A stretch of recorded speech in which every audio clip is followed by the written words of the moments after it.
Ketua Mahkamah Konstitusi Anwar Usman membantah terlibat konflik kepentingan dalam putusan MK yang membuka jalan Gibran Rakabuming Raka melaju pada Pilpres 2024 dalam usia 36 tahun berbekal jabatan Wali Kota Solo.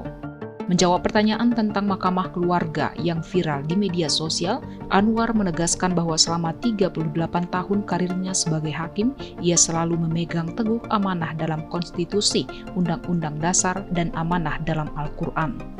Anwar melanjutkan hukum harus berdiri tegak tanpa intervensi dan tidak boleh takluk oleh siapapun.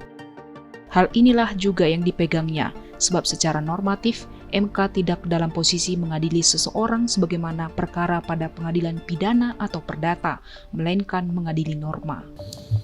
Saya perlu sampaikan bahwa saya menjadi hakim mulai 1985, itu sudah menjadi calon hakim sampai sekarang, jadi udah 30 sekian tahun.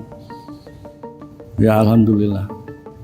Saya memegang teguh sumpah saya selaku hakim, memegang teguh amanah dalam konstitusi, undang-undang dasar, amanah dalam agama saya yang ada dalam Al-Quran.